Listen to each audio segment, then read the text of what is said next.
말해. 내가 나의 영으로 모든 백성에게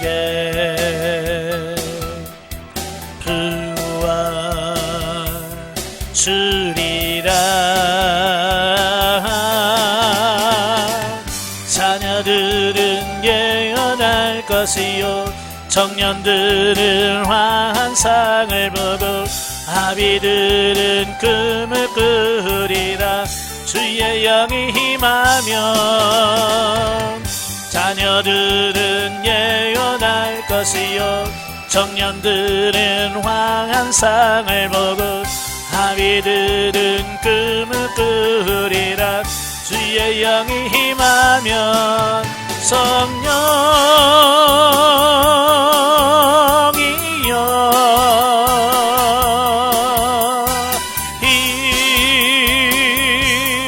임하소서.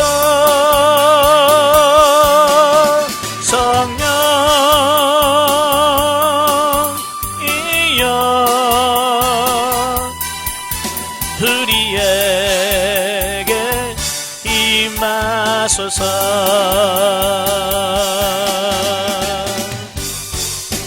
아멘. 기도하겠습니다. 은혜로우신 아버지, 마지막 때에 성령이 임하시면 자녀들은 예언할 것이고 청년들은 환상을 보고 아비들은 꿈을 꾸리라고 말씀했습니다. 이 마지막 시대에 그 말씀이 우리 안에 성취되어지게 하시고 하나님의 말씀을 뜻을 깨달아 순종해가는 우리 모두가 될 수 있도록 성령님 도와주옵소서. 오늘 마태복음 2장의 말씀을 나눌 때 성령께서 우리 지각을 주셔서 잘 깨닫고 사라질 수 있도록 도와주시옵소서. 시종을 주님께 맡겨오며 예수님의 이름으로 감사하며 기도합나이다. 아멘. 예, 이 시간에는 우리 마태복음 2장을 같이 보도록 하겠습니다. 지난 시간에 우리 마태복음 1장을 봤고요. 자, 오늘은 이제 마태복음 2장인데요. 마태복음 2장은 그 동방박사의 경배 방문과 헤롯의 유아 학살 및 아기 예수님의 그 피신 사건에 대한 말씀을 하고 있어요. 1절부터 12절까지 오면 이제 동방박사들의 아기 예수님 방문과 경배, 즉 예수 그리스도의 탄생에 대한 부분을 말씀해 주고 있습니다. 그러니까 본장은 예수님의 탄생 직후부터 공생애가 준비되고 시작되기 전까지의 약 30년간에 걸친 이야기를 다루고 있습니다. 아주 짧게 다루고 있죠. 그 중에서 본문은 앞장에서 소개된 천사의 예언대로 예수 그리스도께서 탄생하시자 동방에서부터 수천 킬로를 여행해온 박사들이 유대인의 왕으로 나신 아기 예수님을 찾아가서 그 앞에 경배한 기사를 소개하고 있습니다. 자, 여기서 말하는 이제 동방 박사들이죠. 이제 동방 박사들은 그 바벨론에서 온 천문학자들이다라고 이렇게 보면 돼요. 이 마고이라고 하는 동방 박사라고 하는 말은 뭐 천문학자, 다시 말하면 별을 보고 연구하는 사람. 그 고대부터 이 별을 보고 점을 치기도 하고 별을 보면서 역사를 미래를 예언하기도 하고 그런 부분이 많이 있었어요. 바로 이제 그들이 그 별을 보면서 인류를 예언하며 하다 보니까 그 예언이 뭐냐면 그 유대인의 왕으로 나시는 별이 하나 떴다 그 말이에요. 그들은 이제 연구할 때 저 별은 분명히 유대인의 왕으로 난다는 뜻이야 라고 깨달은 거죠. 물론 이제 그들이 성경을 알았는지 몰랐는지 모르겠습니다만은 이미 성경 민수기에 보면 24장 17절에 보면 한 별이 야곱에서 나오며 라고 하는 말이에요. 그러니까 발람 선지자가 나오죠. 그 모압 왕 발락이 그 이스라엘을 저주하기 위해서 발람 선지자를 초청합니다. 그때 하나님께서 발람 선지자에게 그 저주하지 말 것을 말씀하시고 하나님께서 주신 말씀만 전해라 라고 합니다. 자, 그래서 이 발람 선지자가 와서 하나님께서 말씀하신 대로만 해요. 그 다음 마지막에는 발락이 요구하지도 않았는데도 불구하고 먼 미래에 대해서 이스라엘을 예언합니다. 그 예언한 중에 하나가 뭐냐, 한 별이 야곱에서 나오며 라는 말을 해요. 이 말은 예수님께서 탄생하실 때에 그 예수님의 탄생을 알리는 한 별이 나올 것이다. 이건 메시아 탄생을 예고하는 말씀이라고 볼 수 있겠죠. 어쨌든 그들이 성경을 알았는지 몰랐는지 모르겠지만 별을 보고 연구하다가 유대인으로 별자리를 보니까 유대인의 별자리란 말이에요.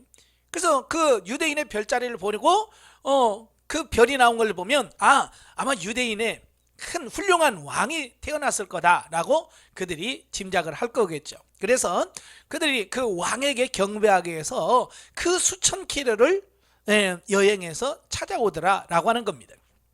그런데 그 동방박사들이 어디로 가냐면 그 궁궐로 가는 겁니다. 궁궐로 가서 유대인으로 왕으로 나시니가 어디 계시냐, 우리가 경비하러 동방에서부터 왔다라고 말합니다. 왜 궁정으로 갔을까요? 당연히 그들은 왕이면 어디서 태어나겠어요? 왕이면 왕국에서 태어난다고 생각했겠죠. 그 이제 사람의 생각이죠. 예수님은 왕국에서 태어난 게 아닙니다. 마국간에서 태어난 거예요. 그래서 사람들은 왕이라고 하니까 왕국에서 태어날 거다라고 생각을 한 거겠죠. 그래서 이 동방박사들의 방문과 경배는 그 예수 그리스도께서 이방인들에 의해서까지 왕으로 인정받았다는 사실을 보여주고 있습니다. 그러니까 이 동방박사는 누구냐면 예수 그리스도가 성경의 예언대로, 구약에서 예언한 대로 이 땅에 태어나셨다라고 하는 것을 어찌 보면 객관적 증인, 객관적으로 증인하는 증인의 역할을 하는 사람들이라고 보시면 돼요. 세상에서 그러잖아요. 어떤 일을 했을 때 그게 사실입니다, 이게 진짜 그대로 된 건 맞습니다 라고 증인을 써주잖아요. 그러니까 아무도 증인을 써주지 않으면 사실 예수님이 메시아가 태어났는지 안 태어났는지 누가 알겠어요. 그래서 하나님께서는 수천 킬로 떨어진 동방박사들을 보내서 예수 그리스도가 실제로 태어났다는 사실을 그들로 하여금 증인을 쓰는 거예요. 증인. 옛날에 예전이죠. 우리 아들 집에서 낳았을 때 국민건강보험에서 집에서 아이를 낳으면 돈을 준다는 거예요. 그래서 동사무소 가서 그 직원한테 말했더니 증인을 세워야 된대. 증인. 그래서 2명을 세워야 된대. 그래서 그때 전도사로 있던 그 권사님 한 분, 집사님 한 분 모시고 가서 그분들이 도장을 찍어줬습니다. 집에서 난 걸 우리가 확인했다. 그래서 도장 찍어주니까 그때 당시 7만 원인가요? 얼마 주더라고요. 그래서 태어난 것을 보고 증인을 써준단 말이에요. 그래야 확실하다라고 하는 것이 나타나죠. 그래서 하나님은 바로 예수님의 탄생을 역사적으로 확실하다라고 하는 증인을 통해서 그 동방에서 박사들을 보내서 그걸 객관적으로 증인을 세웠다라고 이렇게 보면 돼요. 또한 이는 결국 예수님께서 만왕의 왕이시며 온 인류의 메시아임을 보여주고 있다라고 하는 겁니다. 다시 말하면 그냥 예수님은 단순히 유대인의 왕뿐만 아니라 이 온 인류, 모든 인류의 메시아가 된다는 사실도 여기서 보여주고 있습니다. 왜? 그들은 하나님을 알지 못하는 먼 이방, 동방에서부터 왔거든요. 자, 한편 본서와 마찬가지로 예수님의 탄생 기사를 기록하고 있는 누가복음은요, 이 동방박사들의 경배에 대해서는 아무런 언급이 없어요. 대신에 양떼를 지키는 목자들의 경배에 대하여 소개를 하고 있습니다. 마태복음에는 동방박사들이 와서 경배를 했죠. 왜냐하면 마태복음은 유대인을 수신자로 하여서 기록한 성경이 마태복음이거든요. 그러니까 유대인들에게 있어서 유대인이 보증을 서봐야 별로 인증이 안 되겠죠. 그죠? 그래서 마태복음에는 바로 동방박사들이 왔다, 그들이 증인이다 라고 함을 통해서 우주적 하나님 예수 그리스도의 탄생을 이야기하고 있어요. 그러나 누가복음은요, 누가복음은 이방인들을 향해서 주어진 말씀이거든요.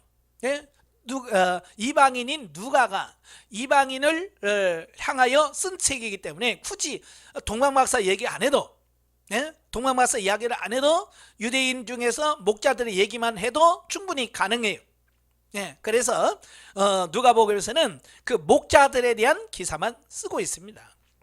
자, 따라서 본문의 내용과 누가복음의 기록을 종합해 볼 때에 이방인들의 대표로 동방박사, 또 유대인 중에서 대표는 목자들. 자, 이렇게 대표들이 와서 예수님의 탄생을 축하했고 또 기쁨을 같이 누렸다라고 하는 것을 보게 됩니다. 반면 당시 대제사장들과 서기관들은 그리스도가 유대 땅 베들레헴에서 탄생할 것이라는 선지자 미가의 예언을 잘 알고 있었음에도 불구하고 영적인 무지와 어둠에 빠져서 메시아의 강림을 전혀 깨닫지 못했다는 겁니다. 그러니까 이 동방박사들이 궁궐에 가가지고 헤롯에게 가서 뭐예요? 유대인은 왕으로 나시니가 어딨냐? 우리가 경배하러 동방에서부터 왔다라고 말합니다. 헤롯은 깜짝 놀랐죠. 네, 자기가 왕인데 유대인 왕으로 났다고 하니까 깜짝 놀랄 수밖에 없죠. 그래서 이 헤롯이 그 대제사장들과 서기관들을 모읍니다. 그래서 그들에게 질문하지죠. 뭐라고 그래요? 그리스도가 어디서 나겠느냐? 네, 그리스도가 어디서 나겠느냐라고 질문 던졌어요. 그러니까 그들은요, 뭐 망설임도 없이 미가서 5장 2절을 인용하면서 또 유대 땅 베들레헴아 너는 유대 고을 중에서 가장 작지 아니하도다. 내게서 한 다스리는 자가 나와서 내 백성 이스라엘의 목자가 되리라 하였음이니라. 이 말은 뭐예요? 베들레헴에서 나온다 그 말이에요. 이건 어지간한 유대인들은 다 알고 있는 얘기예요. 메시아는 유대 땅 베들레헴에서 태어날 거라는 걸 누구나 다 알고 있는 사실이에요. 그런데 문제는 뭐냐? 그렇게 헤롯에게 전해놓고도 동방박사가 떠나고 난 이후에도 어느 누구도 예수님을 메시아를 탄생을 기다리면서 찾아가서 경배한 대제사장이라든지 서기관들이 없더라는 거예요. 이건 뭐예요? 그들이 영적으로 성령 지식이 없어서가 아니라 영적으로 무디어 깨달지 못하는 겁니다. 그래서 하나님께서 보내주셨음에도 불구하고 어디서 태어난다는 것까지도 알면서 안 가요. 이건 얼마나 그들이 영적으로 무지한가, 이걸 볼 수 있습니다. 오늘도 마찬가지예요. 오늘 많은 신앙인들이 성경을 모르는 게 아니라 많이 알아요. 심지어는 어떻게 살아야 된다는 것까지도 알아요. 그런데 문제는 뭐냐? 아는데 못 살아요, 아는데 안 사라져요 라는 말을 많이 한다는 말이에요. 왜? 영적으로 살 힘이 없습니다. 영적으로 살 힘이 없으면 알아도 살 수 없다는 거예요. 그래서 우리가 성령 충만하라, 기도해라 하는 이유가 뭐예요? 아는 것이 삶으로 나타나려면 반드시 기도해야 되고 성령 충만함이 있어야 그게 삶으로 나온다, 그 얘기예요. 기도 많이 하시길 바래요. 교훈을 보시면 첫째, 메시아의 탄생에 경배한 자들은 율법에 정통한 자들이 아닌 이방인과 비천한 신분의 목자들이었다는 겁니다.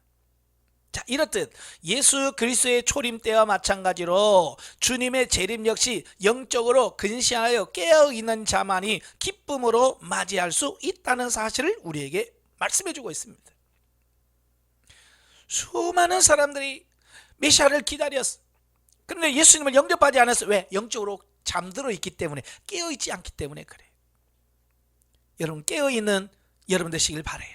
그래서 예수님은 계속해서 예수님의 재림에 대한 말씀을 하시면서 뭐라고 그래요? 깨어있어라, 깨어 라는 말을 많이 하는 이유가 영적으로 깨어있지 않으면 우리가 다시 주님 오실 날을, 주님 오신다는 그 주님을 맞이할 수 없다는 겁니다. 두 번째로는 예수 그리스도는 악의 세력들에게 있어서 두려움과 배척의 대상이지만 하나님의 택하심을 받은 자들에게 있어서는 기쁨과 경배의 대상이라는 겁니다.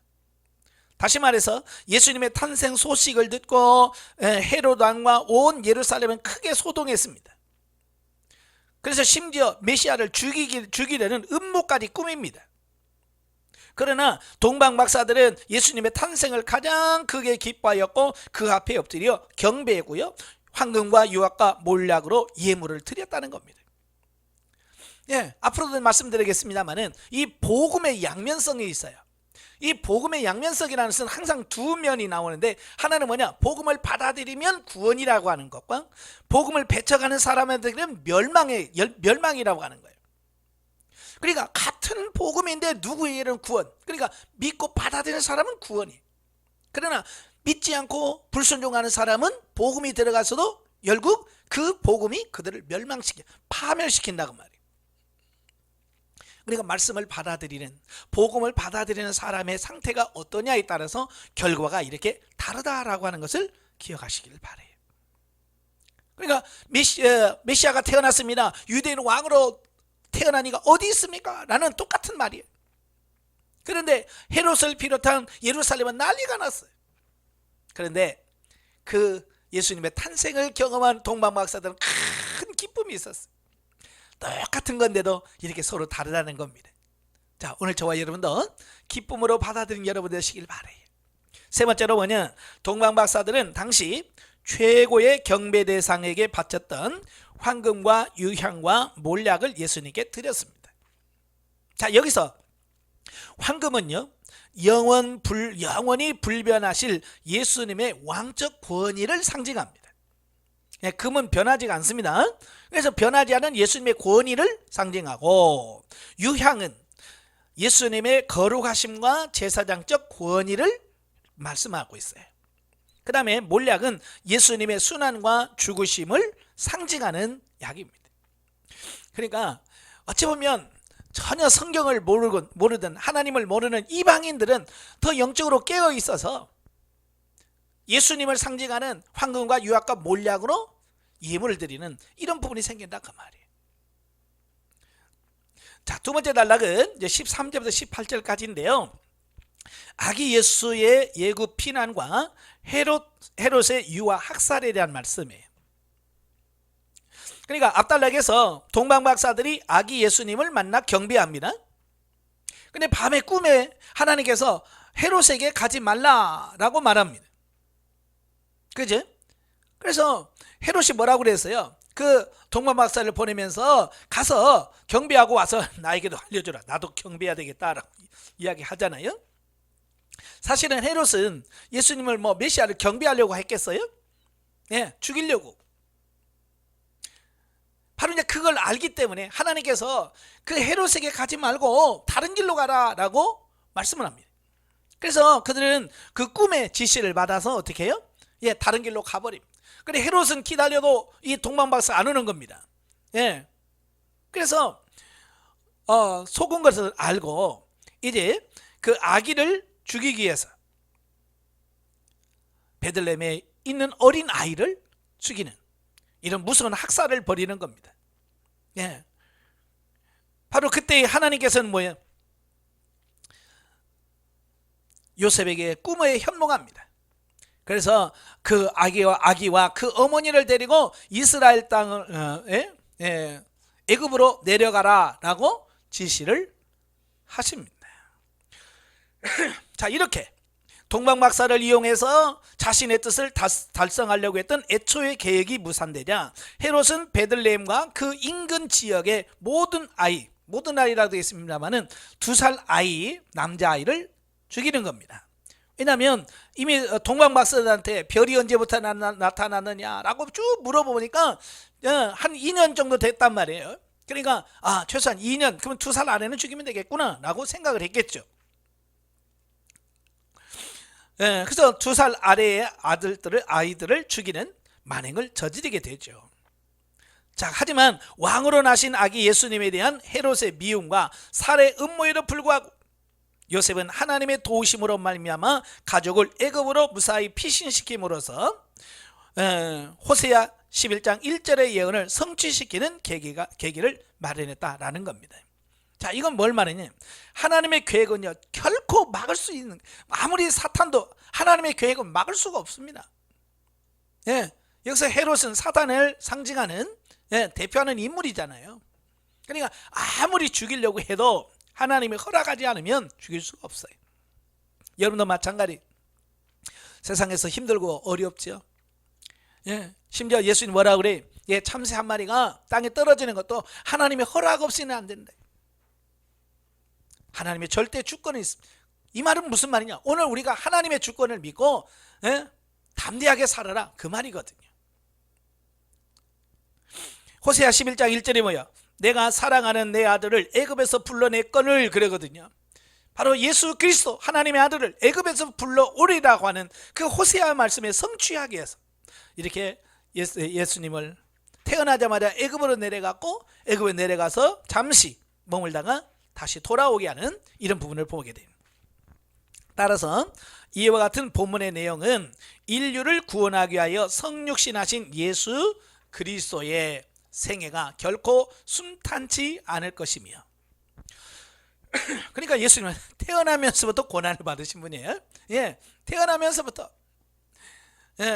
오히려 고난과 배척의 연속일 것이라는 사실을 암시해주고 있습니다. 그러니까 태어나면서 이런 고난을 받았다는 것은 그 앞으로 살아가면서 얼마나 큰 고난을 받을 것인가 라고 하는 부분을 보여주는 거죠. 아울러 요셉 일가의 애굽 필신이 이스라엘 민족의 조상이었던 야곱 일가의 애굽 이주에 비유되어 궁극적으로 예수님께서 애굽이 상징되는 죄와 사망으로부터 영적 이스라엘 백성들을 구원해 내실 것이라는 사실을 강조해 주고 있는 겁니다. 그러니까 모세를 통해서 애굽 군대, 애굽에 있는 이스라엘 백성들을 구원해 냈듯이 세상 죄 가운데 있는 그 영혼들을 예수 그리스도를 통해서 구원해 주실 것이라고 하는 상징적 의미가 있더라, 그 말이. 그러니까 예수님이 왜 애굽에 내려갔는지 이걸 우리가 영적으로 이해를 하셔야 돼요. 아시겠죠? 예수님은 다른 데 피신할 수도 있잖아요. 그런데도 굳이 애굽으로 내려가셨거든요. 애굽은 세상을 상징하고 죄악을 상징하고 사망을 상징하는 거예요. 바로 그곳에 내려가서 그곳에 빠져있는 영혼을 구원해내는 것을 영적으로 보여주려고 하는 의미다, 그 말이에요. 자, 교훈입니다. 첫째, 성도들의 삶이 늘 순탄한 것은 아니지만 비록 시험과 환난을 당하게 되더라도 하나님께서 마땅히 피할 길을 내시기 때문에 결코 염려할 필요가 없다는 것이에요. 아까 말씀드렸잖아요. 아무리 어려워도 하나님께서는 피할 길을 주셔. 동방박사들에게 왔던 길로 가지 마라, 다른 길로 가라. 요셉에게 빨리 애굽으로 피난해라. 다 하나님께서 그 길을 인도하시는 거예요. 그러면 그들만 인도할까요? 아니죠. 오늘 저와 여러분의 삶을 이끄신다는 것을 보여주고 있습니다. 그래서 우리는 그 하나님의 음성을 듣고 그 하나님의 말씀에 순종하면 되는 거예요. 가라 하면 가고 서라시면 서면 돼요. 두 번째, 악한 세력이 흥왕하고 불의한 자들이 오히려 득세하는 것처럼 보일지라도 성도들은 하나님 안에서의 궁극적인 승리와 악인들에 대한 하나님의 심판을 확신해야 한다는 겁니다. 그러니까 그때 당시 헤롯은 강력한 힘을 가지고 있고 예수님은 아무 힘도 없어서 피난다니. 어찌 보면 악이 득세하는 것처럼 보이고 선이 이렇게 망하는 것처럼 보입니다. 그러나 결과적으로는 뭐예요? 헤롯이 아무리 강해도 하나님 앞에 징계로 죽습니다. 궁극적으로 승리는 누구예요? 예수 그리스도가 하는 거예요. 그러니까 시편 37편 7절에 보면 이런 말이 있어요. 여호와 앞에 잠잠하고 참아 기다리라. 자기 길이 형통하며 악한 꾀를 이루는 자를 인하여 불평하지 말지어다. 왜? 이유는 뭐예요? 결국 하나님이 모든 악의 세력들을 멸하시고 하나님의 택한 백성 성도들에게는 승리를 주실 것이기 때문이다, 그 얘기거든요. 그래서 우리가 고난받더라도 우리가 낙심하지 말고 늘 인내하시면서 승리하시는 저와 여러분 되시길 바라요. 자, 세 번째 단락은 19절부터 23절인데요 예수의 나사렛 귀향입니다. 아기 예수님을 살해하려던 헤롯 대왕이 죽은 후에 온 가족을 데리고 원래 자신이 살던 갈릴리 지방의 나사렛으로 돌아오게 됩니다. 아마 요셉 일가의 그 애굽 체류 기간은 별로 길지 않았을 것 같다. 왜냐하면 헤롯 대왕이 그의 통치 37년경인 즉 로마의 기원인 750년, 그때가 내년 BC 4년이거든요. 그때 이 헤롯 대왕이 죽어요. 자, 그가 죽은 것을 보면 그 사망했다고 유대 역사가인 요세푸스가 증언합니다. 그렇다면 예수님의 탄생시킨 시기는 BC 5년 말이나 BC 4년 초기가 될 것이다. 그러니까 예수님이 태어난 지 1년도 안 돼서 그렇게 예수님을 죽이고 자기가 왕 노릇을 영원히 하려고 했던 헤롯 대왕이 하나님의 징계로 죽어요. 그래서 그가 죽고 나서 바로 귀향을 합니다. 그러니까 애굽에서 그렇게 오래 지나지는 않았을 것으로 보는 거죠. 아마 한 1년 정도나 됐을까요? 네. 아무튼 헤롯 대왕의 사후에 팔레스틴 지역은 그의 세 아들에 의하여 분할 통치됩니다. 그래서 요셉 일가의 거주지였던 나사렛은 헤롯 안디바의 관할 아래 있었다. 그런데 요셉이 베들레헴으로 돌아가지 않고 굳이 나사렛으로 온 것은 당시 유대 땅을 다스렸던 그 아켈라오가 그의 부친 헤롯 대왕 못지않게 포악한 성품을 지녔기 때문이다. 그래서 아켈로라고 하는 이 아들이 너무 악한 거야. 자기 아버지 닮아서.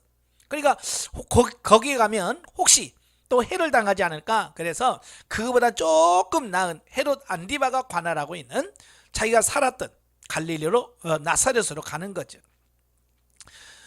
아켈로가 하여간 요셉의 일가가 나사렛으로 귀환함으로써 자, 예수님께서 나사렛 사람이라 불리리라는 성경의 예언이 성취됩니다. 그러니까 이런 것들이 우연한 게 오직 우연히 일어난 게 아니라 이미 이사야 11장 1절에서 나사렛 사람이라 일컬음을 받게 될 거라고 하는 말씀이 성취란 말이에요.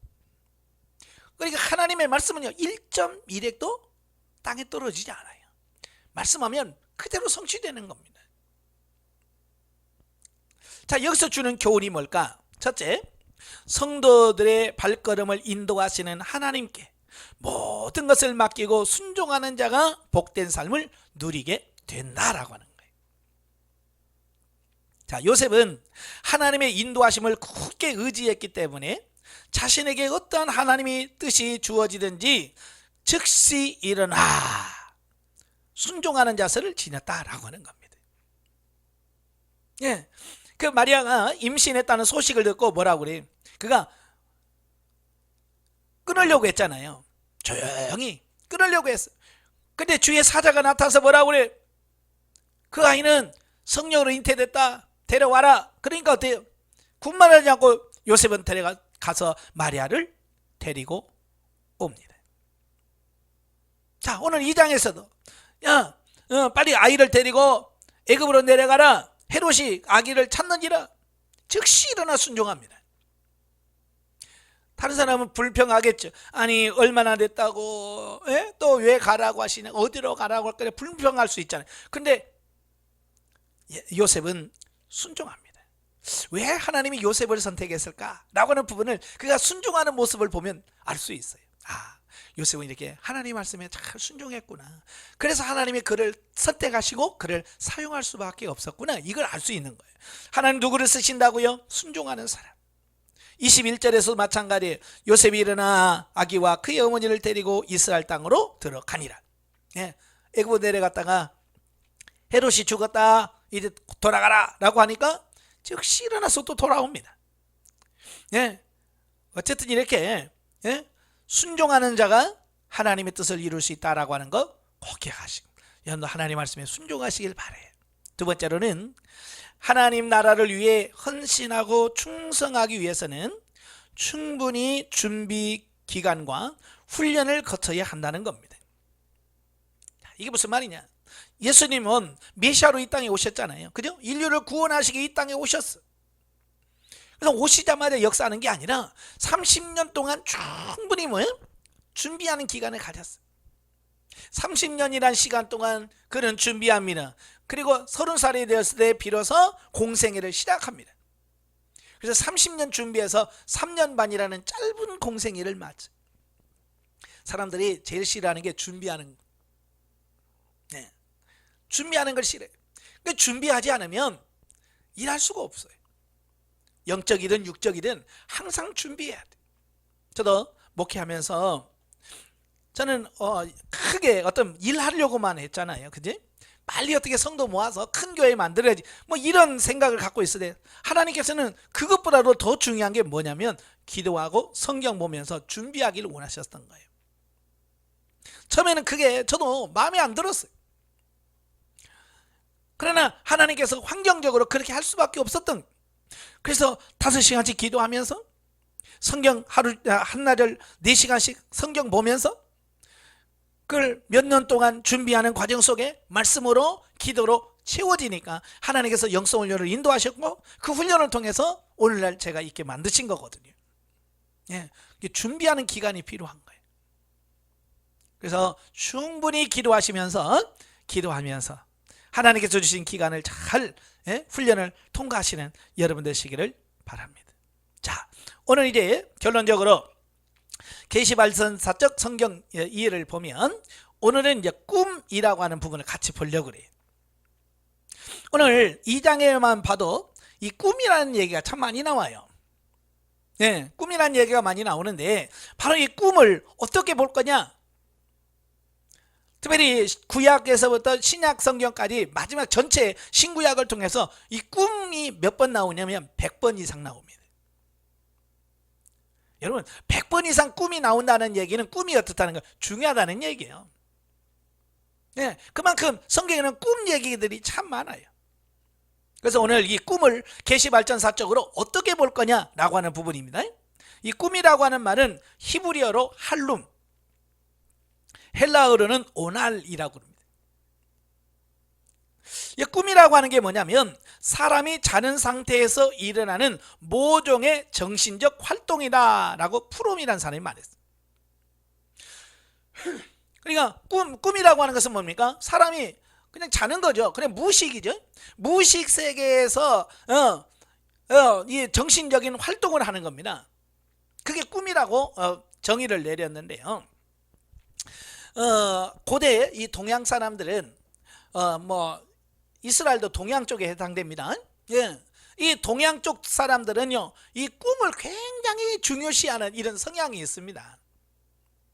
예. 그래서 특별히 꿈을 잘 해몽하거나 이런 사람들은 존경을 받기도 하고 특별히 나라의 큰 인물로 세우기도 해요. 그 대표적인 인물이 요셉. 그죠? 애굽에서 바로 왕의 꿈을 해몽하고 총리가 된 요셉과 또 느부갓네살 왕의 꿈을 해몽함으로 총리가 된 다니엘만 봐도 그 꿈을 해몽하는 것이 얼마나 중요한 일이며 중요한 직책인가 라고 하는 부분을 볼 수 있는 거예요. 자, 그런데요, 이 꿈이 구약과 신약과 지금이 같을까요? 아니란 말이에요. 시대에 따라서 꿈이 주는 의미가 다르다는 겁니다. 자, 그래서 우리가 이제 구약시대의 꿈, 구약시대 꿈이 뭐냐? 거기를 보면 세 가지로 나와요. 세 가지 형태로, 구약에서의 꿈은 세 가지 형태로 나옵니다. 첫째가 하나님의 말씀을 전달하는 수단으로서의 꿈입니다. 쉽게 말하면 이 꿈이라고 하는 것은요, 하나님의 계시를 전달하는 방편이에요. 그러니까 지금은 우리가 이 핸드폰이라든지 이런 미디어들 굉장히 발달돼 있잖아요. 그죠? SNS라든지 이런 걸 통해서 서로 주고받잖아요.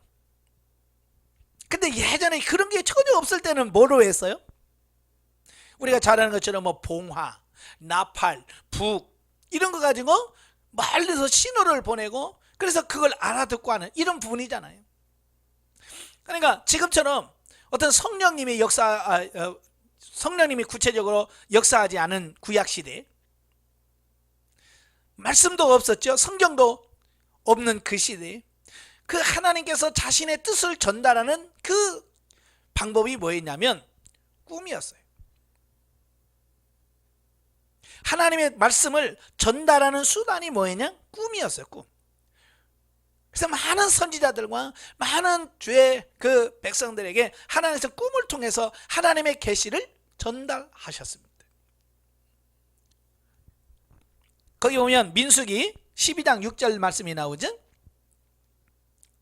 바로 그 모세를 책망하고 있는 그 미리암에 대해서 하나님께서 뭐라고 말씀합니까?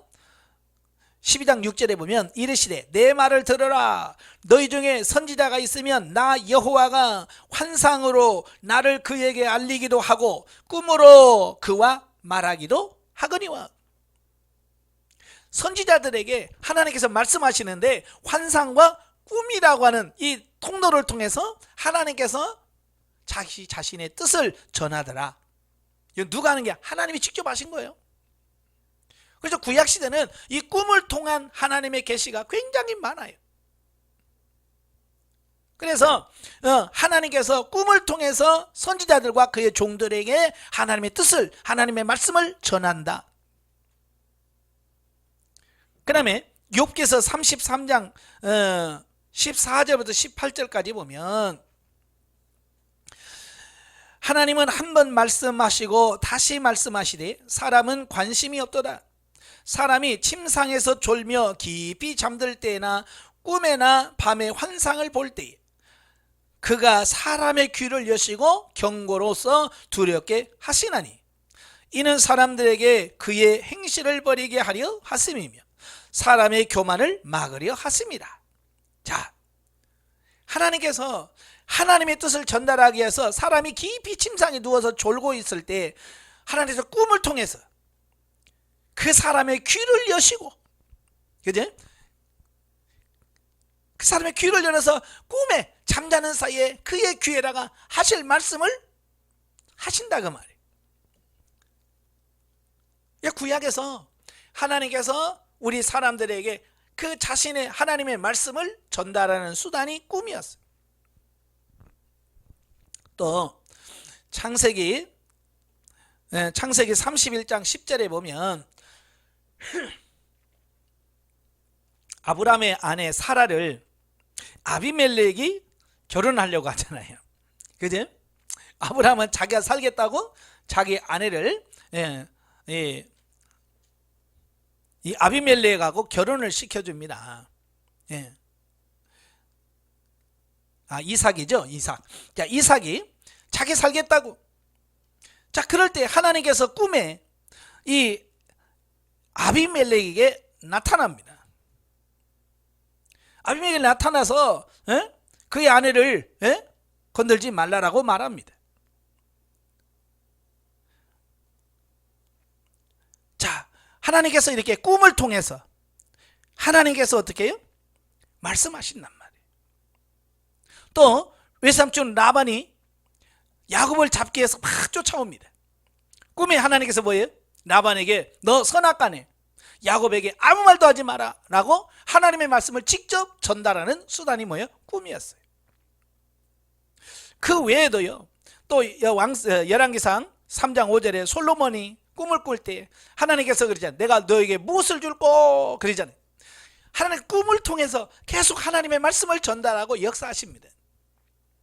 그래서 또 그 외에도 많은 선지자들이 하나님의 말씀을 전달받는 수단이 꿈이었어요. 일명 계시의 수단이었던 거죠. 계시의 수단. 그 다음에 두 번째는 뭐냐? 사건을 미리 알려주는 예언적 기능으로서의 꿈이 있습니다. 그러니까 꿈을 통해서 예언, 그러니까 미리 앞으로 미래에 일어날 일들을 미리 꿈을 통해서 보여주는 어떤 그런 예언적 기능의 꿈이 있더라는 겁니다. 35장 창세기 37장 5절부터 11절까지 보면 바로 누가 나옵니까? 요셉의 꿈이 나오죠. 우리가 너무 잘 아는 요셉의 꿈.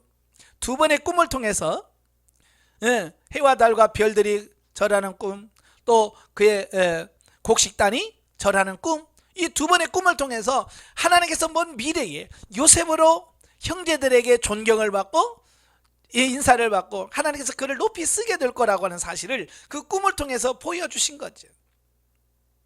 요셉은 그 꿈을 가지고 있었고요, 결국 그 꿈이 미래에 그대로 성취되어지는 이런 부분들을 보게 됩니다.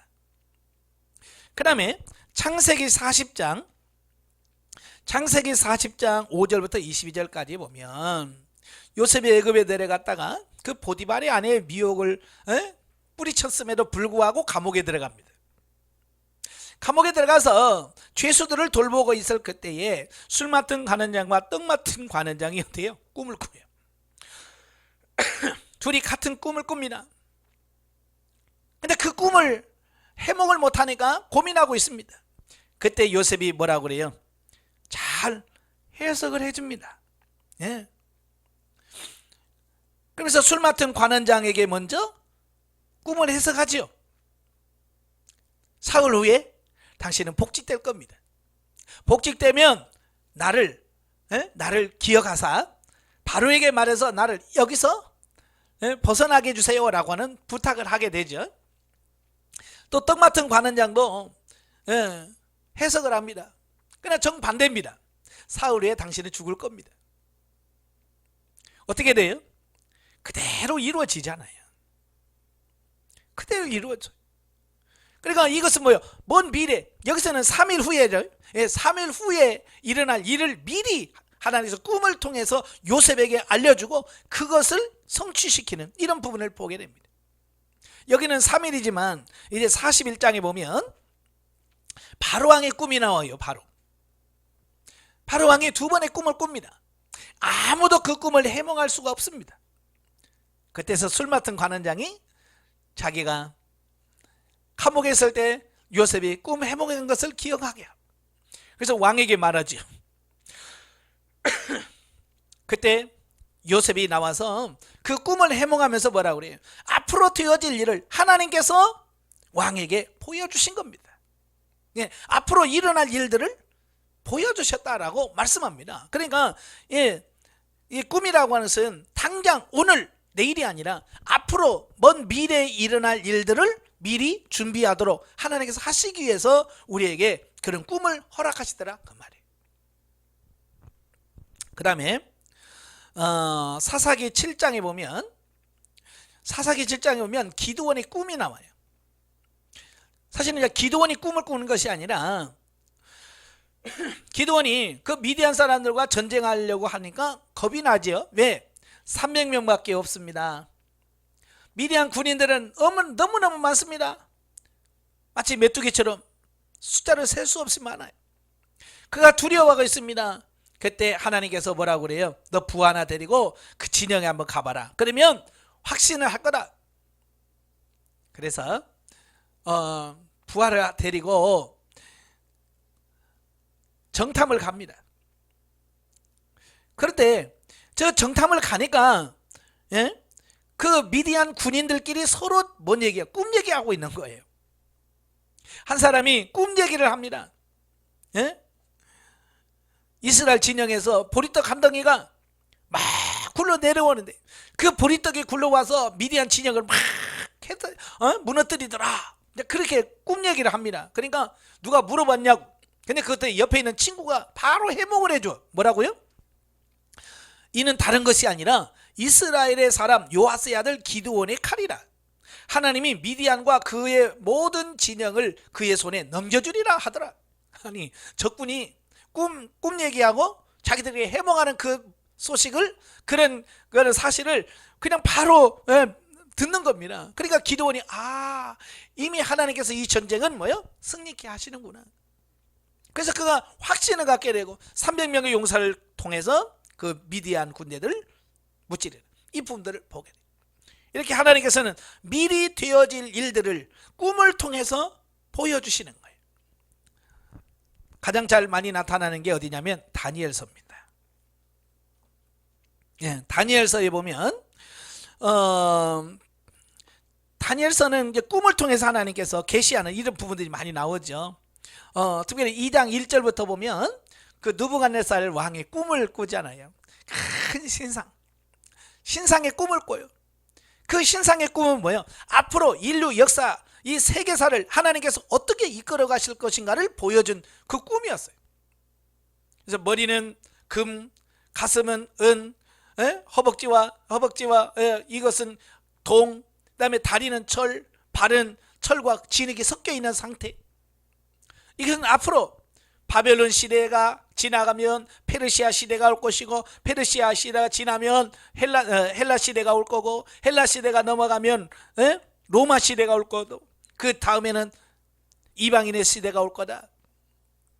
앞으로 인류 역사가 이렇게 진행될 것이라고 하는 그 사실을 미리 그 꿈을 통해서 보여주시는 이런 부분들을 보게 됩니다. 또 4장에 보면 느부갓네살이 교만하니까 하나님께서 큰 나무 꿈을 보여주시고 그걸 통해서 인류 역사를 하나님이 다스리고 통치하시는 이 부분을 그가 알게 하시는 이런 부분들을 보게 합니다. 그러니까 하나님은요, 꿈을 통해서 앞으로 어떻게 이런 일이 일어날 거다라고 하는 것을 미리 예언하고 있는 이런 부분들을 보게 됩니다. 그 다음에요, 그것만 있는 게 아니고요, 일반적인 일로서의 꿈이 있습니다. 그러니까 계시나 이런 것도 있지만 그렇지 않는 경우도 있습니다. 예. 그래서 거기 보면 전도서 5장 3절에 보면 그런 말씀이 있어요. 전도서 5장 3절에 보면 걱정이 많으면 꿈이 생기고 말이 많으면 우매한 자의 소리가 나타나나니 그랬어요. 이건 계시적인 꿈도 아니고 하나님의 말씀도 꿈도 아니고 미래를 내다보는 그런 꿈도 아니가 여기 뭐였어요? 걱정이 많으면 이건 뭐예요? 정서적으로 굉장히 불안하고 마음에 근심이 있으면 그 마음이 심리적 작용이 꿈으로 나타난다. 우리가 흔히 말하는 개꿈이라는 말 많이 하잖아요. 그죠? 바로 그 얘기를 하고 있는 거예요. 그래서 7절에 보면 꿈이 많으면 헛된 일들이 많아지고 말이 많아도 그러하니 오직 너희는 하나님을 경외해야 할지니라. 꿈이 많으면 헛된 것도 많다. 이건 계시도 아니고 다른 것도 아니고 그냥 우리가 보통 말하는 그 헛된 꿈, 개꿈이라고 볼 수 있는 겁니다. 그래서 구약에서도 이미 이 꿈을 통해서 하나님의 말씀을 계시하는 방편으로 쓰기도 하고 미리 앞으로 일어날 일을 예언하는 수단으로서의 꿈이 있고 그 다음에 정신적인 어떤 활동에 의해서 일어나는 개꿈도 있습니다. 그러니까 꿈이라고 하는 것은 중요한 게 뭐냐면 이걸 분별해내는 것이 얼마나 중요한지 모릅니다.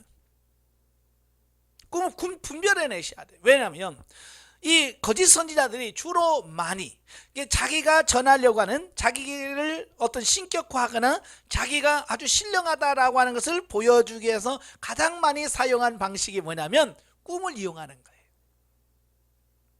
하나님만 꿈을 이용하는 것이 아니라 사람도 꿈을 이용한다고 말이에요.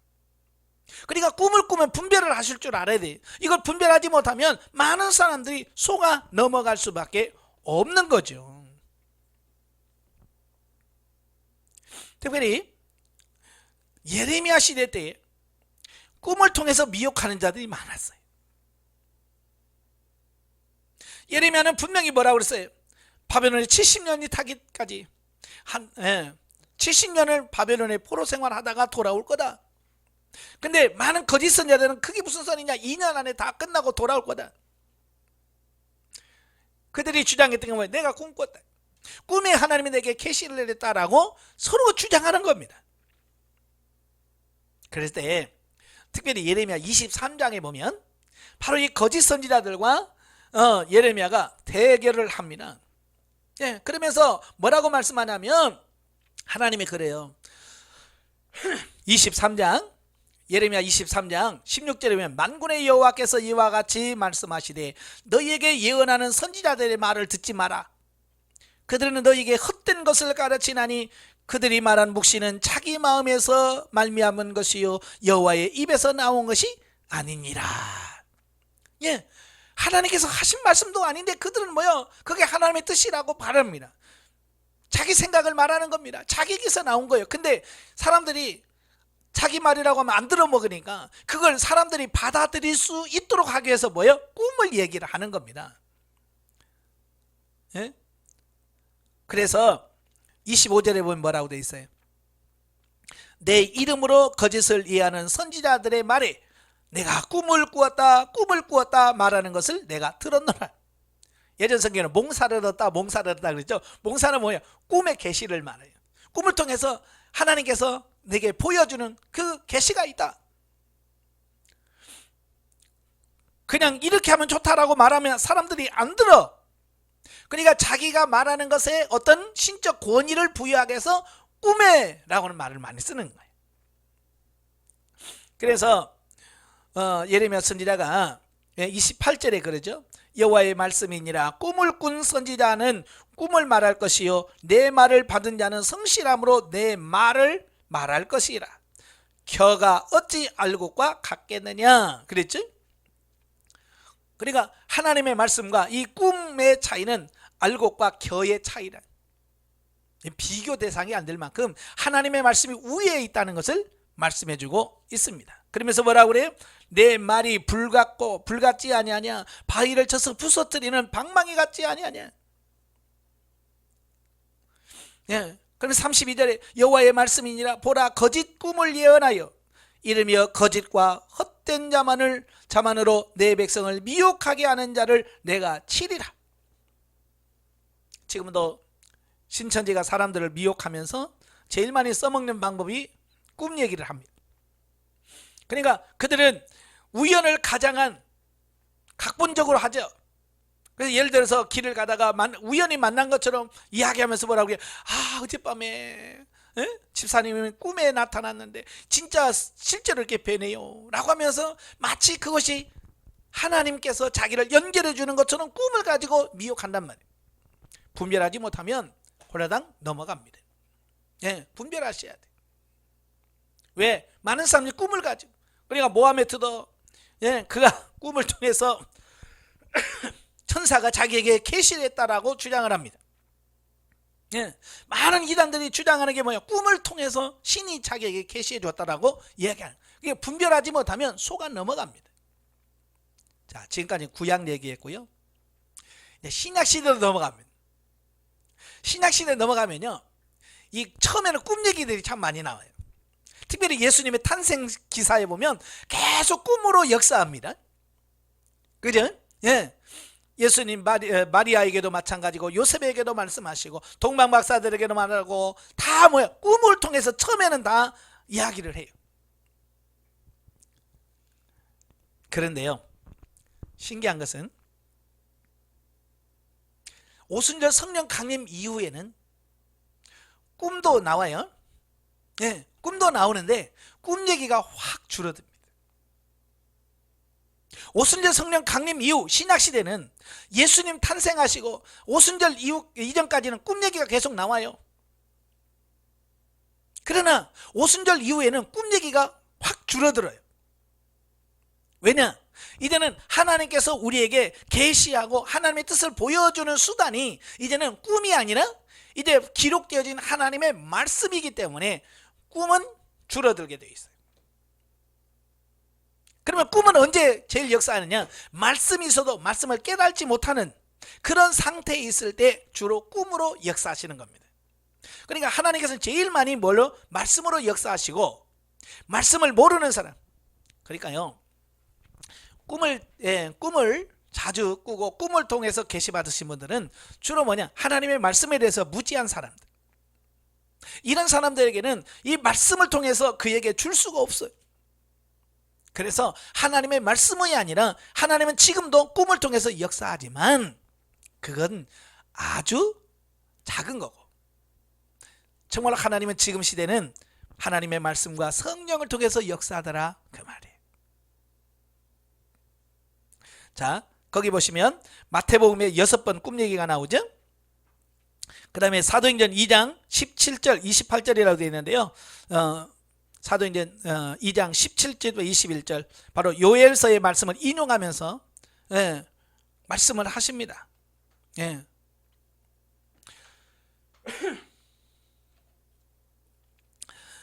자, 결론은 오순절 이후에는 꿈으로 계시하기보다는 성령의 역사를 통한 환상이나 감동하심으로 계시하십니다. 그러니까 지금도 막 꿈을 통해서 뭘 받으려고 하지 마세요.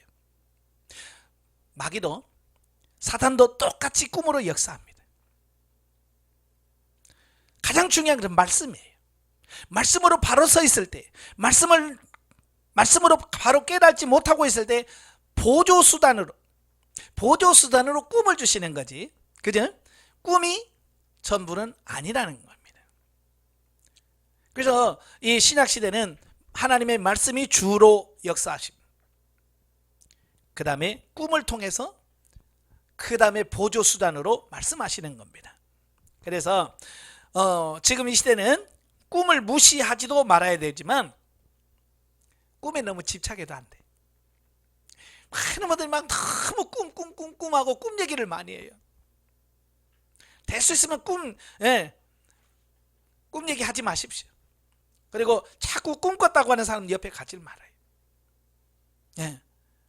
그래서 지금 시대가, 왜냐하면 지금 시대는 구약 시대도 아니고 지금 시대는 신약 시대도 아니잖아요. 지금 시대는 성령 시대예요. 교회 시대입니다. 성령 시대이기 때문에 성령의 감동하심과 역사하심으로 하나님께서는 말씀과 계시를 알게 하시고 깨닫게 하시고 감동케 하셔요. 그러니까 우리가 기도하시면서 꿈이 아니라 성령의 감동하심으로 하나님의 말씀을 받고 깨달으려고 하셔야 되는데, 우리 자꾸 성령의 감동이 아닌 꿈을 통해서, 아직도 꿈을 통해서 뭔가를 하시려고 하는 사람이 있어요. 그리고 특별히 이 꿈을 꿨을 때 어떻게 해야 되냐면 하나님께 물으셔야 돼요. 내가 어떤 꿈을 꿨다. 그러면 그 꿈을 막 내 자의적으로 해몽하지 말고, 정말 하나님께서 그 꿈을 주셨다면 하나님께서 해몽해 주지 않겠어요? 그죠? 요셉의 꿈 누가 해몽해 줘요? 하나님이 해몽해 주잖아요. 바로의 꿈? 하나님이 주셨다면 요셉을 통해서 대신 해몽해 주죠. 느부갓네살 꿈? 다니엘을 통해서 대신 해몽해 줍니다.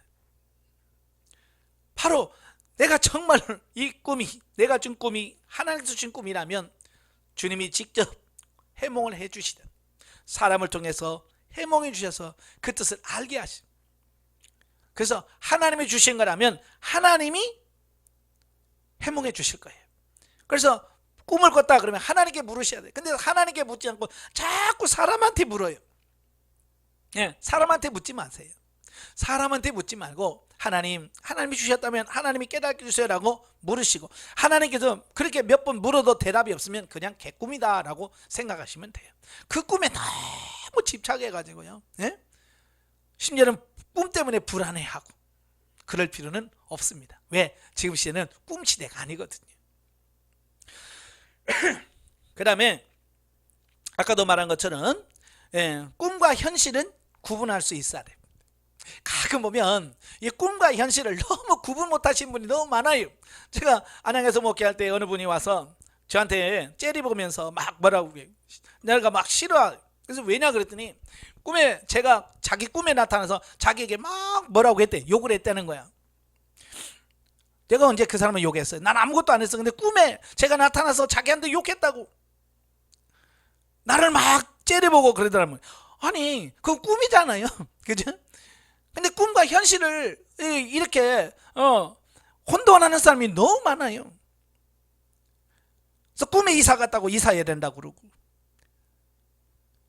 이런 사람이 너무 많거든요. 제가 말했죠. 아까 분별해야 된다고. 꿈은 정확하게 분별을 하셔야 돼요. 그래서 하나님의 기도하시면서 하나님의 인도하심을 따라 가야 돼요. 왜? 지금은 구약 시대가 아니에요. 지금은 신약 시대도 아니고 지금 뭐예요? 성령 시대예요. 그러니까 성령 시대이기 때문에 성령의 지도 인도를 받는데 초점을 맞춰야지. 아직도 꿈에 모든 것을 걸고 꿈을 따라서 하려고 하지 말고, 설령 꿈을 꿨다 할지라도 그것을 다시 내게 가르쳐 주신 분이 누구요? 성령님이시니까 성령님께 기도해서 성령을 통해서 조명받고 해석을 받는, 그래서 하나님이 원하시는 뜻으로 사는 그런 삶이 되어야 되겠다라고 하는 겁니다. 기도하겠습니다. 은혜로우신 아버지, 오늘 말씀을 통해서 이 시대가 구약 시대가 아니고 신약 시대도 아닌 지금은 성령 시대인 것을 인식하게 하시고, 이 시대에 걸맞게 하나님께서 역사를 이끌어 가심을 믿고 그 성령의 조명하심을 따라 사는 우리가 되어지게 하시옵소서.